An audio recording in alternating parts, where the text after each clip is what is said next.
Griot.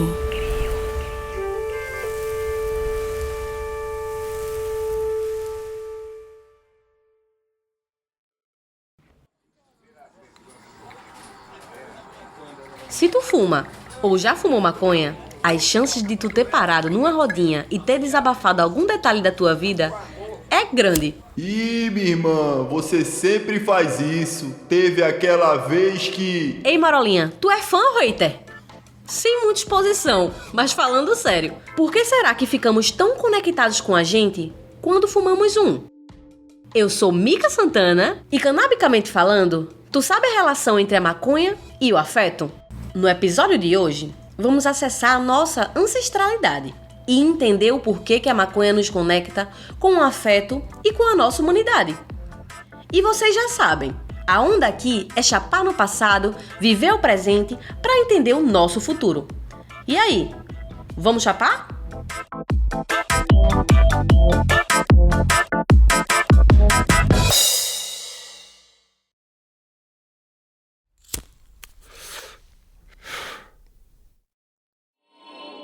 Teve um dia que eu digitei no Google a palavra afeto e dizia o seguinte: sentimento terno de afeição por pessoa ou animal. Amizade, né? E aí, Marolinha? Sei não, hein? Acho muito simples para definir uma lombra inteira numa brisa só. Pensa na tua lombra. Quando tu tá com teus amigos, uma palavra só pode definir tudo isso? Sei bem. E como eu sei, viu? Mas, Marolinha, o afeto não é apenas uma emoção ou um sentimento. Oxi, não? Ela é uma peça que nos conecta com as nossas raízes e tradições.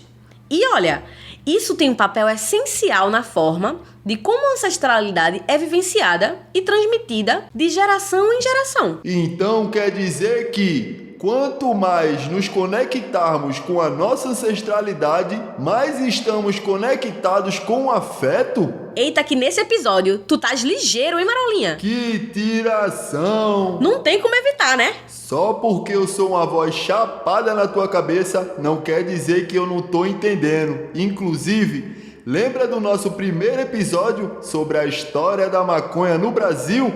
A gente falou sobre como as pessoas negras e indígenas estão presentes na nossa história. É isso aí mesmo, Marolinha. Nossa ancestralidade é fundamental na construção da identidade brasileira. Seja através da música, culinária, mas também na linguagem, religião e crenças.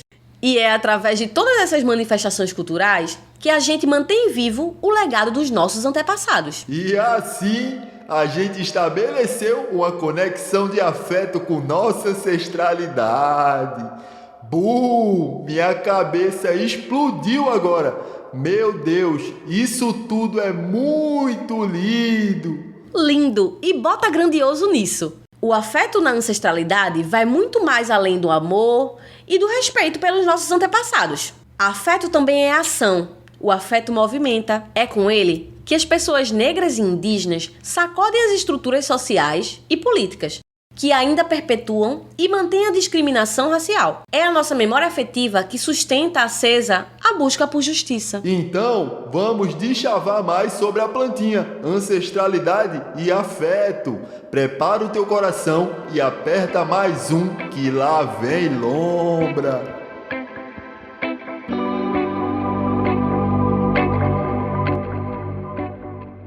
Sou Guiri, é um nome social, mas meu nome de Nhamongaraí, Mitan é Avarepuju.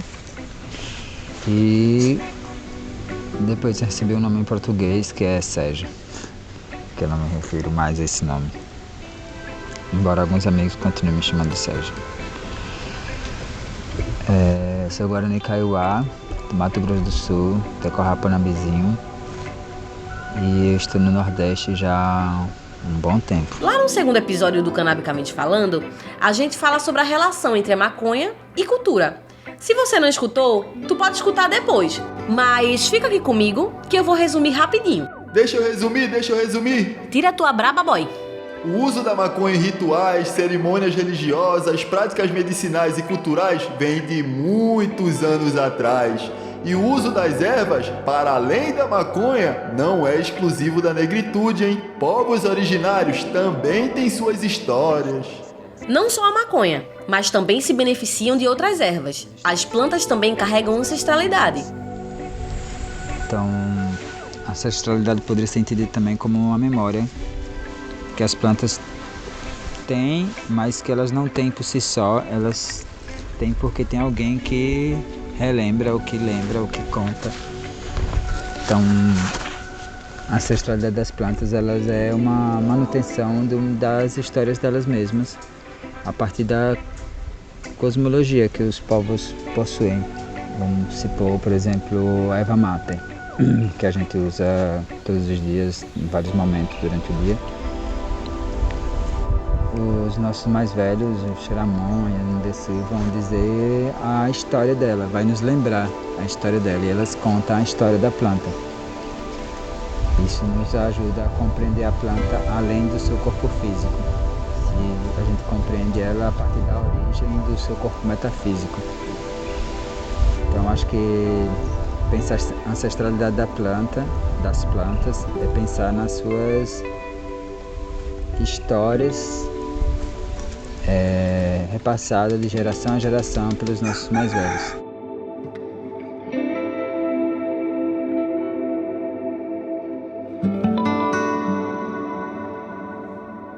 Massa demais, né, Marolinha? Que brisa! Pra tu ver que não é só uma planta, é um conhecimento ancestral sendo passado de geração em geração. Foi alguém que lá atrás entendeu que aquela planta servia para cuidar de algum mal, para no final cuidar de alguém. E olha o afeto aí! Eu vejo que as plantas que curam, elas voltam novamente para o que eu tinha dito antes da origem, né? Quando o velho conta a origem de uma planta, ele também está trazendo elementos que dizem para que ela serve. E qual mundo aquela planta pertence. Se é uma planta que pertence a qual divindade é a guardiã da planta, né? É uma complexidade, né? Tipo, os Karaikuri têm uma mania de reduzirem, partirem do complexo para o simples. Enquanto que nós estamos partindo do complexo para o mais complexo. Tipo, vai além do que está se materializando ali. Cada erva tem um efeito no corpo. Algumas trazem benefícios, outras podem trazer até malefícios. Independente de qualidade, a maconha representa uma forma de resistência e resiliência de pessoas pretas e indígenas. Durante séculos de opressão, a erva serviu como um refúgio e até como ferramenta para lidar com todo o trauma histórico que foi a escravização e suas consequências. Essas que a gente sofre até hoje, né?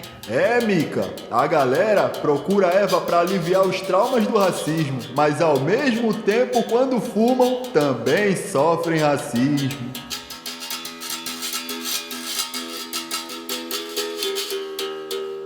E na maioria das vezes, a repressão é até familiar. Esses dias eu conversei com Jaciara, mais conhecida como Tia Nenê. Ela é mãe de 2 filhos maconheiros e contou pra gente como foi a reação dela ao saber que os filhos estavam começando a fumar um. Não, o primeiro impacto que eu senti foi assim, eu não acreditei, né? Foi quando eu soube de Juliana, eu disse que era mentira, que meus filhos não faziam isso, que eu não acreditava, né? Mas depois, eu também não fiz bicho de 7 cabeças, não. Porque a senhora não viu que seus filhos não estavam roubando, matando, justamente, virando bicho justamente dentro de casa. Não existe, né, isso. Aí, assim, hoje em dia, eu acho tudo tão natural que eu relaxo totalmente. Hoje em dia a senhora normalizou. Totalmente. Não sou contra e acho massa. Cada um viva a sua vida, a sua história. Faça hoje, tá entendendo? Faça o que tiver vontade de fazer. Mas isso não acontece com outros familiares. Mesmo com todo um diálogo aberto, algumas pessoas da família de Tia Nenê recriminam seus filhos. Meus filhos, eu tiro logo pelos meus filhos, que são muito julgados, né? Pela própria família. E muita gente que usa uma droga pior do que a maconha, né? uso crack e está falando dos meus filhos que fumam maconha. Então, é muita crítica que a gente vê, mas eu acho que cabe a você não dar atenção a esse tipo de coisa e viver a sua vida, né? Porque a gente não vai estar discutindo com ninguém uma coisa que não vai adiantar, sabe? Não adianta você estar querendo discutir com alguém, brigar por conta dessas coisas, não. É ser feliz. Já ofereceram até maconha pra tia Nenê, mas segundo ela, nunca experimentou. Ela já sentia a onda de tranquilidade só de ficar no ambiente com as pessoas fumando. Tô igual a tia Nenê, que nem precisa queimar um. É só ficar do ladinho que a onda já bate. Imagina só que doideira se vendesse a fumaça da maconha. Olha, Marolinha, do jeito que as coisas estão no Brasil, eu não duvido nada daqui a uns anos.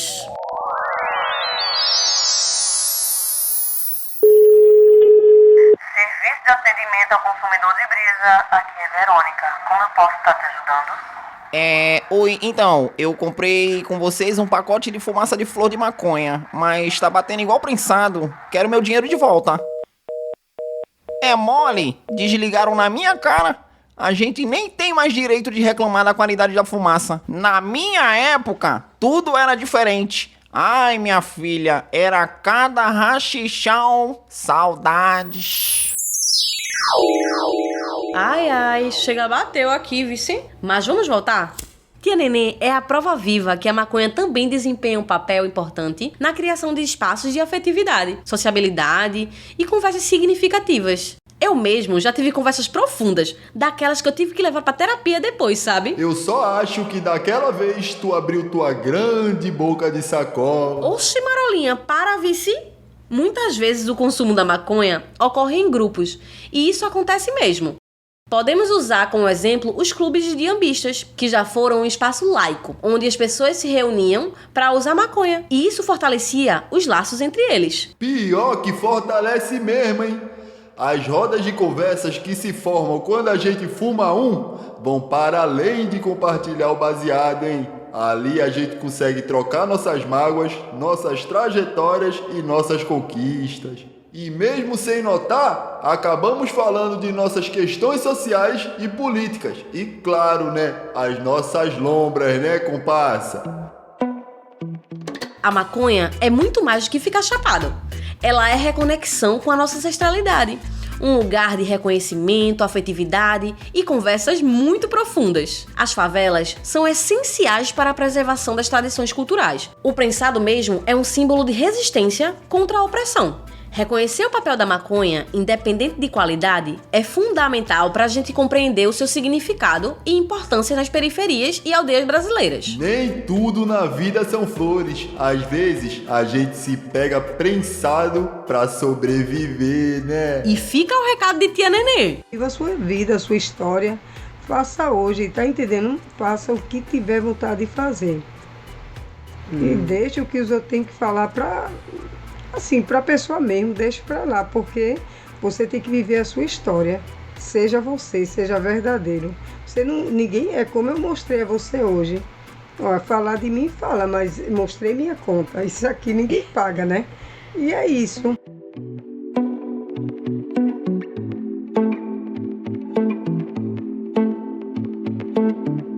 Um denguinho esse episódio, né, Mica? Ah, sim. Então, mas o papo não acaba aqui. O último episódio do Canabicamente Falando é no formato videocast e nós vamos receber convidados incríveis para continuar falando sobre a relação entre afeto e maconha. O link vai estar disponível lá no nosso Instagram, que está na descrição desse episódio.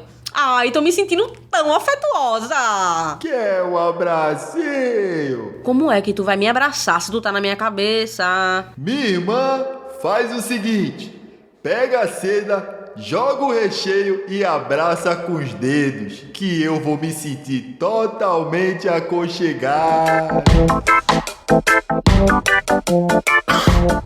E tu acabou de viajar em mais um episódio do podcast Canabicamente Falando. Uma produção da Canabicamente em parceria com a Griot Podcast. A edição e o desenho de som é trabalho de Caio Santos. A pesquisa é feita por Cícero Sobrinho. A checagem de fatos é feita por Jaqueline Rodrigues. A música original foi feita por Marley no beat.